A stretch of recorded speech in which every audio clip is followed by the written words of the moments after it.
Okay, guys, crazy news. Adrian Newey is stepping down as team principal at Aston Martin Formula One team. And who's replacing him? Current Audi team principal, Jonathan Wheatley. And it's only been 2 weeks into the season. 2 race weekends, and there's chaos. And boy, don't we love it. But this is a huge moment. Not just for Aston Martin, but Audi, but for the individuals involved as well. And I guess for the F1 community, because this just shows how volatile Formula One is. And for those of you who are new here, my name is Sachin, and I have been a huge Formula One lover for over a decade. I'm a podcaster as well. My podcast is called Decoding Wisdom. Check it out. And I recently had Formula One TV and commentator and former IndyCar driver James Hinchcliffe on my podcast. Link in the description below. So do check it out. Amazing episode, insights into what it feels like to drive a Formula One car, an IndyCar, and the whole experience, and some season predictions as well. But okay, enough knowing me. Let's talk about the facts of this piece of news that we received. So Newey's stepping down into a more technical role, but until that happens, Mike Crack and Adrian Newey together are going to sort of manage the team principal role until Jonathan Wheatley comes in properly. And Jonathan Wheatley is leaving Audi after just 10 months. Now, last year, they were Sauber, and which is a very short tenure because it wasn't that Sauber performed bad. I mean, Nico Hülkenberg got a podium last year, for Christ's sake. So it was very shocking for me to hear this. Like, what would have been Wheatley's incentives, right, to move over? And what's going to happen at Audi now? Well, Mattia Binotto is probably going to take over from Jonathan Wheatley, at least for the foreseeable future. So those are the facts. That's what we know. Chaos everywhere.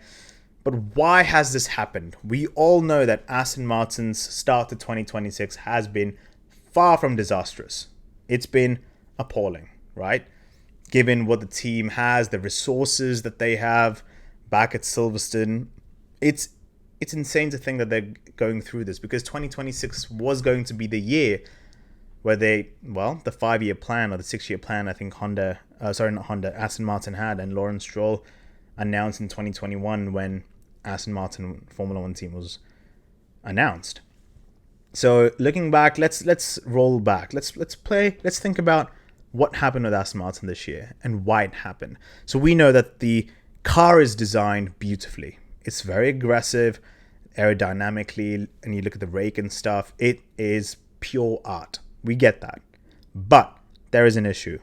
The big one, you can't run a good car without a good engine. And that's where the issues lie. So Honda is struggling. They haven't had enough resources back at the base in Sakura in Japan to actually create a proper engine for 2026 with the new regulations. Now, one might argue, but they had amazing engines with Red Bull until last year. Yes, but so there are multiple layers to this thing. So hear me out. When Honda in 2021 were with Red Bull, they told Red Bull, hey, we're going to leave and we're just going to exit Formula One completely. So in 2022 and stuff, you saw HRC on Red Bull's cars, but you didn't see a Honda logo anymore on the rear wing or whatever. It was just like a small HRC logo. And then Red Bull decided, hey, we're going to develop our own powertrains. So the Red Bull powertrains, right? So RBPT in tandem with Ford now for this year. So that's what started happening. So when Honda's project, when they knew that they were going to be done with Formula One, Red Bull hired a lot of their talent to work for them. And Honda were like, okay, we're done. But then in 2023, when Aston Martin and Honda's deal got announced, there you go. Honda were pretty much trying to figure out what's the best way to get these, like, recruit new talent and get this Formula One program back up and running. So massive 2015 vibes, okay? And even worse, which we just found out a few weeks ago, that Aston Martin didn't know how far Honda were until last year, the end of 2025. Why? Because for some weird reason, and this makes no sense to me, that Aston Martin, once it signed the deal with Honda in 2023, only went to Honda's Sakura base in Japan last year in 2025. That's when Adrian Newey and everyone were like, okay, boy, we might be in trouble here. So for a team that is worth billions now, and the investment that they have, that is pretty weird planning. Do you not think? So those are the facts. And that's why Honda and Aston Martin's 2026 start have been disastrous. I mean, when we saw the Chinese Grand Prix, it was bad. Like, I'm sure you saw videos of literally Alonso driving the car, and on the back straight in China, he would just like lift his hands off and do like stretch his fingers out and then hold the steering wheel again. I've never seen that in a Formula One car before. And Formula One cars have power steering, so imagine how bad the feedback and the vibrations would be. And that's the thing.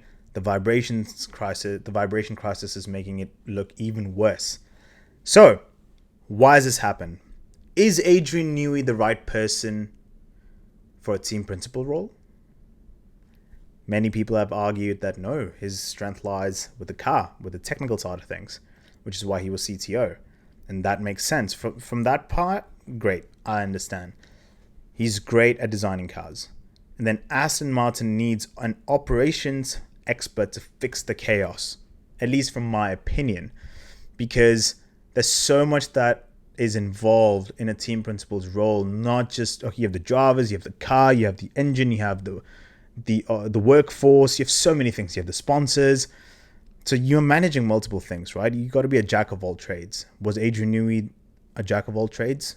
I don't know. Probably not as compelling as maybe Toto Wolff. But you flip that. Could Toto Wolff design an amazing race-winning car? No, probably not. Because he can't. He's not an engineer. So we understand that. And Jonathan Wheatley has had 18 years of experience at Red Bull.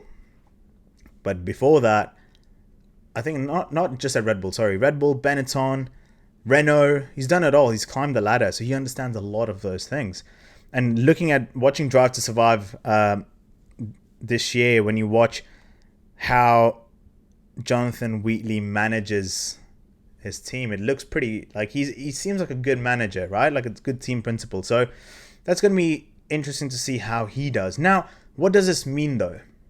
What does this mean, number one, for Aston Martin? Well, damage control straight away for 2026 and hope for a better 2027. Because Wheatley coming in means they're getting someone who has that experience. He's had 1 year under his belt. He looks pretty calm, collected. And yeah, results-wise, I'm not too sure. We'll have to see. But at least it alleviates the pressure that Adrian Newey was feeling. And you could see it all over his face. On the other side, though, for Adrian Newey, it means that he can focus on the car, right? These synergies between the engine and the chassis, that side of things. I understand that now. Fair point. That's going to allow him. So fair enough. And I'm sure Lawrence Stroll would have paid a good sum of money to Jonathan Wheatley to poach him just now, because Wheatley was doing amazing at Audi, I think. Like last year was stunning. Hülkenberg gets P3, Bortoleto finished in points a few times. Overall, Sauber did very, very well in their last year. Sauber and Audi have had a great start to the year. I'm not going to sugarcoat it. It's been amazing. We did not expect Audi with a brand new power unit in-house. Come on, you couldn't have asked for a better start. So it's very interesting that he decided, hey, let's go back to the UK. Maybe that's one of the biggest reasons is moving back home to the UK for him. But secondly, Aston Martin, British brand, you getting a chance to work for your local car company, their Formula One team. It is an attractive proposition from that side of things. But then Lawrence is definitely like paying him a good amount of money to do that, because it has to be lucrative for him to do this, because Audi have been doing all right. But he did move to Switzerland, and now he's going to move back to the UK. For Audi, this means, I think it means a little bit of instability now, right? personnel are going to be shaken up, because a year and a few months with, almost a year now actually, with Audi, Wheatley sort of had his frameworks in place, his leadership style was communicated to everyone, right? So, and it looked good. I'm not going to lie. It looked pretty nice. But the question now becomes, who replaces him? Well, Mattia Binotto will take the reign for a little bit until I think they come in with a new team principal. Is Christian Horner going to be considered by Audi? We don't know. But if Christian Horner wants to come in, this would be the best way to do it. But then he would have to move to Switzerland as well. And when Aston Martin were talking about I think his name was dropped in the conversation that, hey, could you see Christian Horner coming back to Alpine maybe with Aston Martin, but now with Audi really needing someone with the results, someone with that drive, that ambition, and someone who's really, really experienced, Christian Horner could be a call. You never know. So I'm not too sure. But now, what does this mean for Adrian Newey? That's the thing. That's what I discussed, right? Like, him doing what he does best, design cars. What does it mean for Jonathan Wheatley?